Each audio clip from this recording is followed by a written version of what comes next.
In the busy city of Mabira, the Okoro family came together for their big annual barbecue.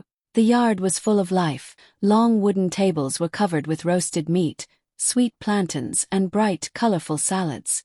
The smell of smoke and spices filled the air while loud laughter mixed with music playing from the speakers. Uncles told jokes, cousins chased each other around, and everyone seemed so full of joy, almost as if nothing in the world could touch them. In the middle of all this noise and celebration, Amara arrived quietly. She wasn't dressed to impress, just a simple dress that showed she hadn't come to compete, only to belong. In her hands, she carried a small homemade dish. She had cooked it with care, hoping it would add to the table and maybe, just maybe, make her feel a little closer to the family she often felt so far away from. As she stepped in, no one rushed to greet her. Conversations went on without pause. A few relatives gave her quick glances, then turned back to their plates and laughter. Amara smiled softly anyway, hiding the sting she felt inside. She told herself it didn't matter, that she had come for the spirit of family, not for attention. She quietly placed her dish among the others on the table, hoping someone would notice. Deep down, she wished that today would be different, that in this crowd of her own blood, she wouldn't feel like a guest in her own family. Amara stood there for a moment, holding her plate, looking for a seat at the long main table where everyone was laughing and eating together. She thought maybe this time she could join them, maybe they would make room for her. But before she could even ask, Aunt Ngozi's sharp eyes caught her. With a frown, she waved her hand and said, "No space here, Amara. Sit with the kids." Her voice was loud enough for everyone at the table to hear. A few cousins snickered, some even exchanged looks as if it was the funniest thing they had seen all day. The laughter wasn't loud, but it was enough to pierce Amara's heart. Her face grew hot, her cheeks burned with embarrassment, and suddenly the food on her plate didn't look appetizing anymore. She wanted to disappear, to shrink into the ground so no one would notice the hurt in her eyes. Still, she forced a small smile, pretending it was fine, and quietly carried her plate away. Each step toward the children's corner felt heavier than the last. The kids were messy, noisy, spilling drinks and tossing food, too busy playing to notice her shame. She sat down among them, careful not to let her hurt show. She tried to focus on her plate, but her hands trembled slightly as she picked up her fork. From the corner of her eye, she could still see the adults at the main table, laughing, eating, clinking glasses. They didn't even realize what that small moment had done to her.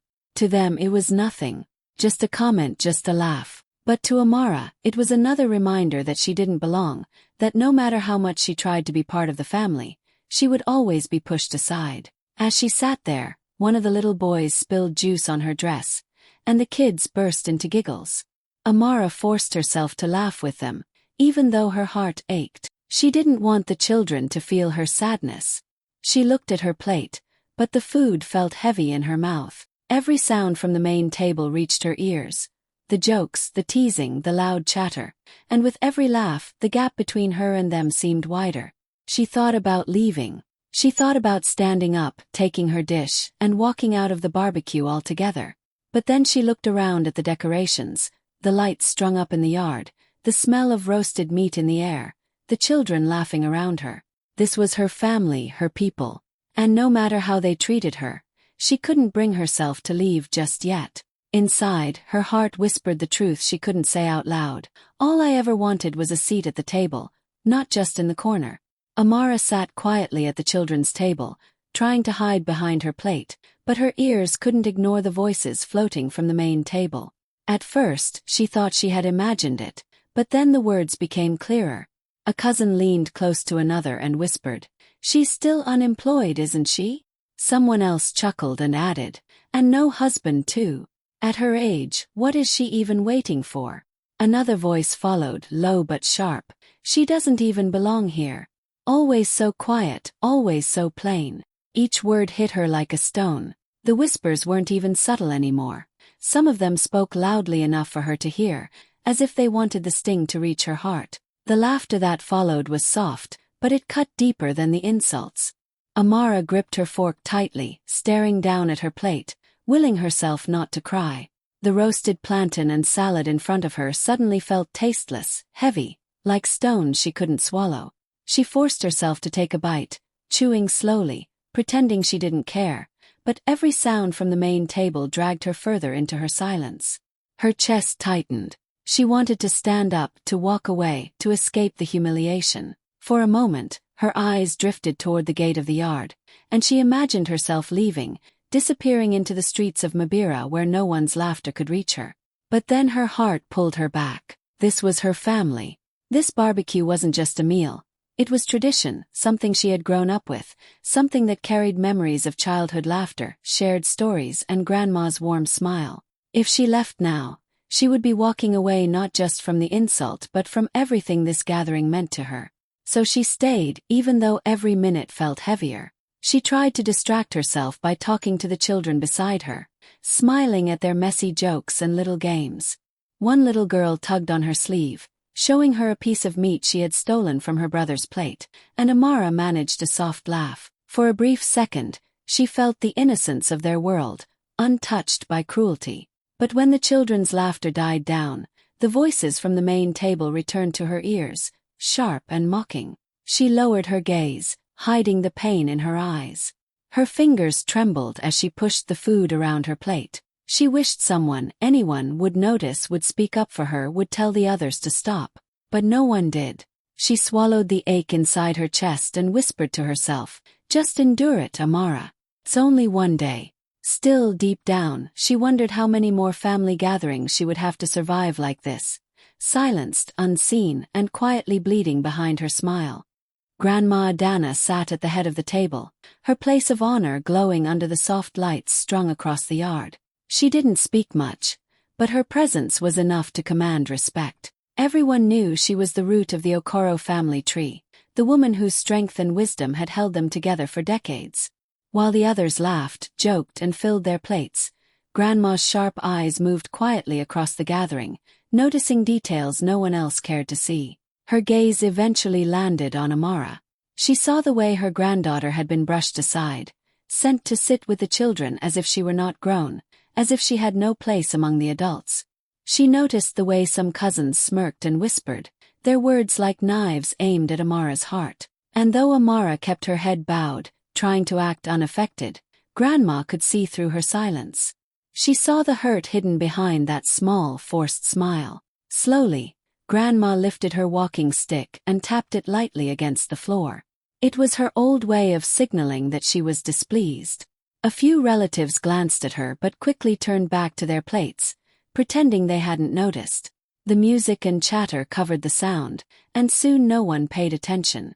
But Grandma did not stop watching. Her heart tightened as she remembered. She remembered the nights when Amara had stayed awake at the hospital, caring for her sick uncle when everyone else was too busy. She remembered how Amara, with little money of her own, had quietly paid the school fees of younger cousins so they wouldn't be sent home. She remembered the day the family almost lost their land to debt, and how Amara had sold her belongings, the very few she had, to help cover the cost. None of these sacrifices were ever spoken of at the table, but Grandma knew. She had seen. She had not forgotten. As the laughter roared around her, Grandma felt a mix of sadness and anger. How quickly this family had forgotten the one who had given them so much. How blind they were to the value of a heart that gave without asking for praise. Her wrinkled hand gripped the handle of her stick tightly. She knew she could not let this go on much longer. Her eyes stayed fixed on Amara, sitting quietly among the children, picking at her food, her spirit shrinking with every whispered insult. Grandma's heart ached. She thought, this child deserves more than silence. She deserves to be seen. And in that moment, Grandma Adana made a decision. She would not let the cruelty of her family pass unnoticed. She would remind them of the truth they had buried under their laughter. She would lift Amara up in front of every single one of them, so they would never again forget who she really was. The barbecue was at its loudest moment. Plates clattered, drinks were being poured, and laughter filled the yard like music. Some cousins were telling jokes so loud that even the neighbors could probably hear. The air was thick with the smell of roasted meat and spices, and everyone seemed lost in their own joy. Everyone except Amara, sitting quietly at the children's table, her head bent low. Then, all of a sudden, The sound of a chair scraping against the ground cut through the noise. Grandma Adana, who had been sitting silently at the head table, rose to her feet. Her tall figure, supported by her walking stick, demanded attention without a single word. Slowly, the laughter around her began to fade, one voice at a time, until the yard fell quiet. All eyes turned toward her. With a voice both steady and strong, Grandma spoke. "Amara, child, come here." For a moment, the world seemed to stop. The children at Amara's table froze mid-bite, their eyes wide. The adults looked at one another in confusion, unsure if they had heard correctly. Grandma had never interrupted the barbecue like this before. And now she was calling out the one person everyone had pushed aside. Amara's fork slipped from her hand, landing on her plate with a soft clink. Her heart jumped into her throat. Had she done something wrong? Why was Grandma calling her in front of everyone? She sat frozen for a second, staring at the matriarch whose finger now pointed directly at her. "Come," Grandma repeated, her voice firm, leaving no space for hesitation. Amara rose slowly, her legs trembling beneath her. Each step toward the head table felt like walking through fire. She could feel every pair of eyes on her, relatives whispering, some frowning, others simply shocked. Cousins who had laughed at her earlier now leaned in, murmuring to each other, their plates forgotten. Aunt Ngozi's face tightened, her lips pressing into a thin line. As Amara walked closer, she heard her own heartbeat pounding in her ears. Her palms grew sweaty, and she wished she could disappear. But Grandma's eyes were locked on her with a look that gave no room for retreat. By the time she reached the head table, the entire yard was silent. Even the music playing in the background seemed too loud for the moment, and someone quickly turned it down. Amara stood beside Grandma, not daring to speak, her chest rising and falling quickly with nerves. The silence was heavy, almost unbearable. Relatives exchanged glances filled with questions. Why her? What does Grandma want? But only Grandma knew the answer. She placed her hand firmly on the back of the empty chair beside her, the seat reserved for the most honored guest. The chair everyone thought would stay empty that night. And in that silence, one truth was clear. Something was about to change forever. Grandma Adana's hand rested firmly on the back of the empty chair beside her. For years, everyone in the family knew what that seat meant. It was not just another chair. It was the place of honor, the spot saved for the most respected guest, the one whose presence was meant to be celebrated. Sometimes it was a visiting elder, sometimes a community leader, but never once had it been left for an ordinary family member. Now, in front of everyone, Grandma's voice rang out clearly, steady as the evening breeze. "This seat," she said, her eyes sweeping across the silent tables, "belongs to the one with the greatest heart." For a moment no one breathed. The words seemed to hang in the air, heavier than the smoke from the barbecue grills. Then came the sound of gasps, soft at first, then spreading around the tables like ripples in water. Plates paused midair, spoons stopped halfway to mouths, and every face turned to Amara. Amara's knees felt weak. Her mind spun with confusion. Why me? What is happening? She could hardly lift her eyes from the ground. She trembled as she stepped closer, her hands twisting nervously in front of her. The stares of her relatives pressed on her like 1,000 weights, some shocked, some whispering, some clearly unhappy. "Sit, child," Grandma said gently, pulling the chair out with her own wrinkled hands. Her voice left no space for argument. Amara lowered herself onto the chair, her body stiff, her heart racing so fast it felt like it might burst out of her chest. She had never sat here before, not even as a little girl. This seat had always been far above her reach. She kept her head bowed, afraid to meet the eyes around her, unsure if she should smile, cry, or simply disappear into the wood of the chair. Around the tables, whispers erupted. Cousins leaned toward one another, muttering quickly under their breath. Why her? What did she do to deserve that seat? Grandma must be losing her senses. Some tried to laugh it off, but the tension in their voices betrayed their shock. Aunt Ngozi's face hardened, her fork resting untouched beside her plate, her eyes fixed on Amara with disbelief. The children at the far end clapped without knowing why, their innocent joy breaking the heavy silence for a moment. But among the adults, The mood shifted uneasily, like the air before a storm. Amara sat frozen, her hands resting on her lap, trembling slightly. She didn't understand what Grandma was about to do, but deep inside, a small spark of warmth flickered. For the first time in years, she wasn't invisible. For the first time, every eye was on her, not in mockery this time, but in stunned silence. And as Grandma stood tall beside her, it was clear this moment was only the beginning. Something powerful was about to be revealed, and the Okoro family would never forget it. The air was so still that even the sound of crickets outside the yard seemed louder than the family's silence. All eyes stayed on Grandma Adana as she stood tall, her walking stick pressing firmly against the ground. Her voice, though aged, rose strong and clear, carrying across every corner of the barbecue. "When your uncle was ill," she began, her eyes scanning the table, "who stayed by his side night after night when the rest of you were too busy to visit? Who washed his clothes, cooked his meals, and prayed by his bedside until he recovered?" Murmurs began to spread, but Grandma silenced them with another firm tap of her stick. She turned and pointed at Amara, who sat trembling in the seat of honor. It was her. The relatives shifted uncomfortably in their chairs, but Grandma's voice did not waver. "When your children needed school fees and their parents had no money, who quietly gave what little she had so they would not be sent home in shame? Who carried that burden without ever asking for thanks?" Amara lowered her head, her fingers twisting nervously in her lap. She had never wanted those sacrifices to be spoken aloud, but Grandma's words flowed like a river breaking through a dam. "She did," Grandma said firmly, her voice cutting through the whispers. "Amara." The yard was completely still now. The smell of roasted meat still lingered in the air, but no one lifted their fork. No one dared to laugh. The truth was unfolding, and it was undeniable. Grandma's eyes, sharp as ever, swept across the family once more.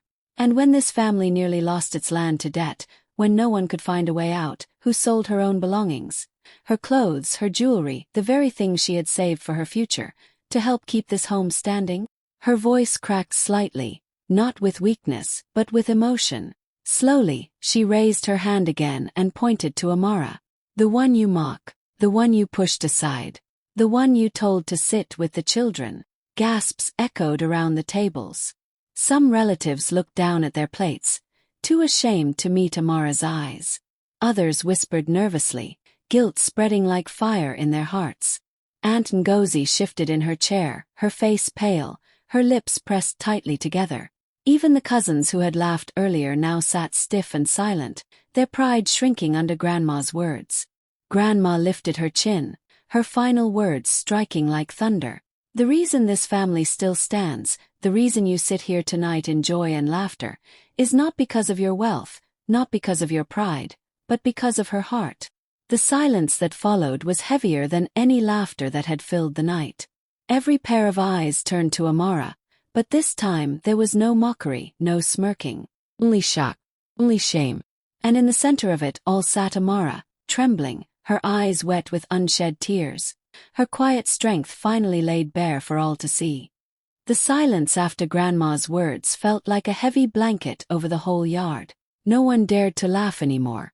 The same mouths that had mocked Amara only minutes ago were now shut tight, their owners shifting in their seats, unable to lift their heads. Faces turned red with shame, and some people stared down at their plates as though the food could hide them from the truth. Those who had whispered cruel things earlier now struggled to meet Amara's eyes. The cousins who had chuckled when Aunt Ngozi told her to sit with the children suddenly looked as if they wanted to disappear. A few of them muttered soft apologies under their breath, so quiet that no one else could hear. But their voices trembled, and their guilt showed clearly. Aunt Ngozi, who had started it all, shifted in her chair uncomfortably. She pressed her lips together, her pride fighting against the guilt that burned inside her. Her hand gripped her fork, but she didn't eat. She could feel every eye on her, silently accusing her of cruelty. She wanted to defend herself, to say it had only been a joke, but deep down she knew, this wasn't something she could laugh away anymore. Meanwhile, the children at the far corner clapped happily, their small hands slapping together in pure innocence. They didn't understand the weight of what had just happened, but they knew one thing: Grandma had lifted Amara high. To them that was worth cheering for. Their laughter, light and joyful, broke the tension for a moment, reminding everyone what honesty and purity sounded like. Amara sat frozen in the seat of honor, her heart pounding so hard she thought everyone could hear it. She looked around at the family members who once treated her like she was invisible. Now, their eyes held shame instead of mockery. She could feel the shift in the air. Something had changed forever. For the first time, she wasn't the quiet shadow at the corner of the gathering. She was the center, not because she demanded it, but because her truth had finally been spoken. The whispers that followed were different now. No one was mocking her anymore. Some murmured to each other in regret. Others spoke softly of memories they had ignored, times Amara had helped, times she had shown kindness without expecting anything back. It was as though Grandma's words had ripped away a veil, forcing everyone to see what had been in front of them all along. The once outcast was now sitting higher than them all, not because of money, not because of status, but because of the strength of her heart. And that truth was undeniable. Even Amara herself struggled to believe it. Her hands trembled in her lap, and her eyes burned with unshed tears. She had not expected this. All she had wanted was to belong. And yet, in one evening, the tables had turned so completely that even the loudest voices of doubt were now silent. It was no longer a family barbecue. It had become a moment of reckoning, a moment that no one at the Okoro table would ever forget. Amara sat there for a long moment, her hands trembling in her lap as the silence of the yard wrapped around her. Every pair of eyes was still fixed on her, some full of guilt, others heavy with shame. She could feel her chest tighten, her throat dry, but something inside her whispered that this was her moment, not to fight, not to accuse, but to finally speak the truth she had carried for years. Slowly she stood up. The wooden chair scraped softly against the ground, and even that small sound felt loud in the quiet night. She placed her hands gently on the edge of the table, steadying herself, then lifted her head. Her voice, though calm, carried a strength that surprised even her. "I never wanted recognition," she began, her eyes moving slowly from one face to another. "I never wanted to be praised or honored. All I ever wanted was family. To sit among you. To laugh with you.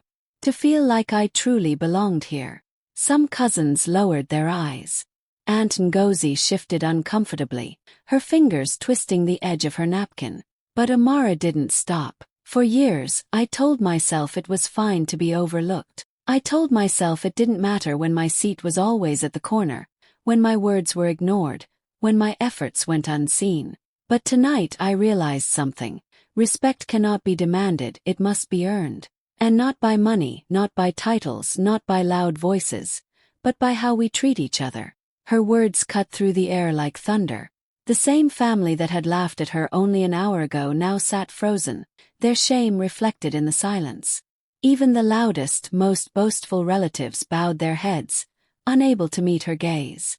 Amara's voice softened, but her strength did not waver. "I never gave because I wanted to be praised. I gave because I loved this family. I stayed by the sick. I helped the children. I sacrificed what little I had, not because I wanted to be noticed, but because I believed in us. But tonight, see clearly. Sometimes love is not enough to be accepted. Sometimes, no matter how much you give, people will still choose to laugh at you." A tear slipped down her cheek, but she did not wipe it away. Instead, she stood tall, her words wrapping around the yard like a gentle storm. "But I will not let bitterness live in my heart. I will not let your cruelty define me. Because the truth is, family is not just blood, it is respect, care, and love. And if those things are missing, then what are we really gathering for?" The yard was silent, heavy with emotion. Some relatives quietly wept, others looked at her with eyes full of regret. Even the children, sensing the weight of her words, sat still. And in that silence, Amara's grace shone brighter than any laughter, stronger than any insult. She had no need to demand a place at the table anymore.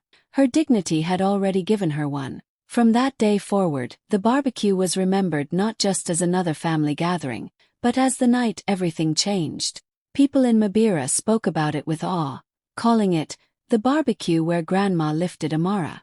It became a story passed from mouth to mouth, whispered in markets, shared at weddings, and told to children as a lesson about kindness and respect. Amara was no longer the quiet girl who sat in the corner. She became a symbol of quiet strength, a reminder that true worth is not in loud voices or flashy appearances, but in the heart that gives without keeping score. Relatives who once mocked her now looked at her with respect, some even with guilt, but all with a new understanding. Grandma's words never faded. Never measure a person by their wealth or status, but by the heart that gives without counting. Those words became almost like a family proverb, repeated at every gathering, etched into their hearts as a truth that could not be forgotten. And so, a new tradition was born. At every barbecue after that night, the head table always had one permanent seat reserved for Amara. No one dared to question it, no one ever tried to take it. It was more than just a chair. It was a symbol of dignity, sacrifice, and the power of love. The laughter returned to family gatherings, the food still filled the tables, but there was a new respect in the air. And whenever someone began to forget, all it took was one glance at Amara's seat of honor to remind them, true greatness comes not from pride, but from a heart that gives.